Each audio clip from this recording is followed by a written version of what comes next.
Okay, this is how far I've gotten so far. So I got the bottom clamp out, and I took the brakes off, and the forks are free now. Pretty much. It's interesting. This one uses a bolt instead of a screw. I don't think that's supposed to be like that.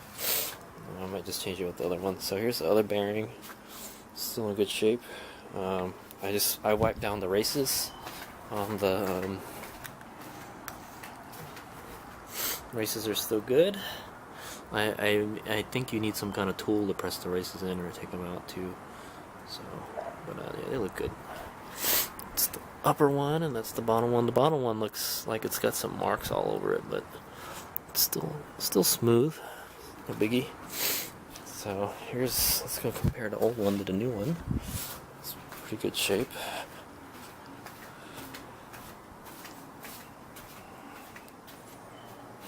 It's the old and versus the new. It's pretty much the same. Like I said, I just took it for the bearings, you know. I'm just gonna swap it for the bearings. It could use a new. Other than that, there's really freaking nothing wrong with it. It looks like whoever had this before cleaned the grease off, because this still has a lot of that white kind of creamish colored grease on it, which turned red. So I'd imagine, I think these are contaminated. It was contaminated with water. That's my guess. So I'm gonna go put some black grease in. So yeah, if the black grease turns red, then that's all bad. But yeah, but I don't think there's anything wrong with it, honestly. It looks fine to me, but hey, might as well refresh it, right? I got a whole front end, might as well take advantage of it. So forks are free. I will save that for maybe tomorrow or some other time to swap out the guts, but for now I'm just gonna switch the triple clamps. Yeah, so pretty cool. So yeah, I'm honestly, like I said, I've never done a lot of work, front end work on a motorcycle. So this is like the second front end I'm swapping, you know. And it's the same one. So this one looks a little cleaner. I don't think there's any difference between them. This one has the fender screws on it. I'll have to take those off. Yeah, so it's got little. So this is the stem. I think if you want to change the clamps on your bike, you have to press in a new stem for the bike. I'm not really that savvy at like front end work, you know. I just know it bolts in and then stick it in there, right? So if I need a new caliper, I can use this. I'll probably just stuff it in like a plastic bag, and then tie it so like it doesn't get contaminated with anything. This one looks like it's still good. So if I need a caliper, I got an extra one, and it's got the pads. Pads look pretty good. Honestly, they look like the same. They look like the same. The meat on it is about the same as the one that's on the bike right now. So I don't think that's the one that's on the bike right now. I remember I serviced this not too long ago, and it looks about the same. So let's see, almost the same. So yeah, I think these are about halfway done, and the other ones are halfway done. I think they will survive the next trip. So I'm not gonna change them. I thought I had to, but like I said, on the Tat, like I was doing a lot of braking. Just like, you know, stop and go. We gotta stop here and look at my roll chart, you know, that type of thing. So much that I said, like, hey, it's time to start using the rear brake, you know. Like, I'm not one of those people that uses the rear brake a lot, you know.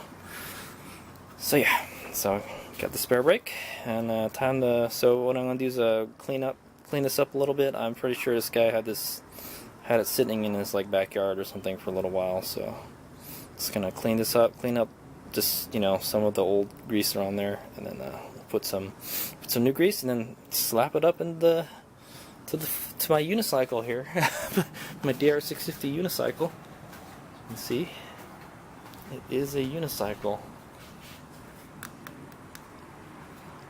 All right, hey, so I got one of the bearings. I got the top one done.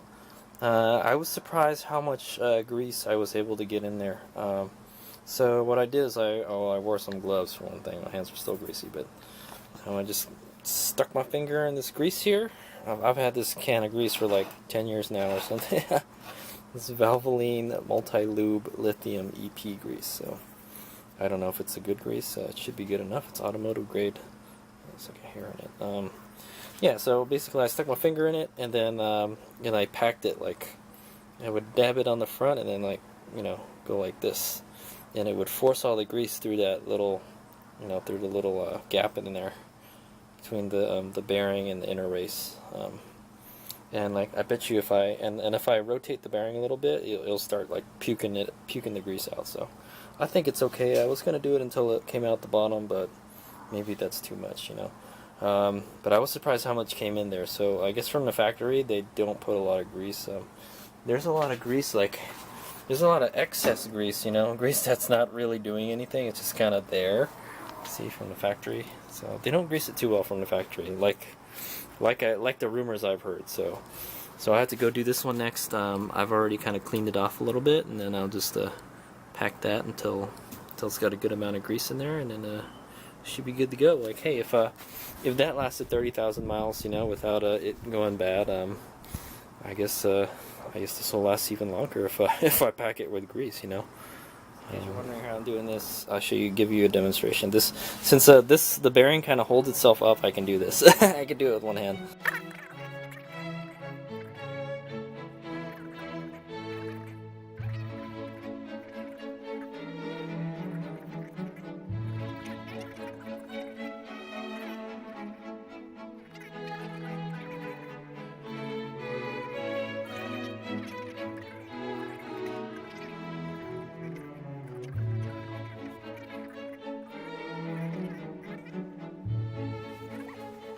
I also put the top bearing on already, so there it is. Still some of the old grease in there, but should be good. But yeah, like I said, unless the steering is like really gritty or something, you can barely move the handlebar, then it's not in bad shape, All right, here's my go. Okay, so there it is. It's all gooped up. I think I did a pretty good job. Like I said, it'll be better off than it was before, right? But yeah, I'm pretty sure that I got a pretty good amount of grease in there. So now we're gonna just go shove that up into the DR's frame and call it a night. All right, here's my go.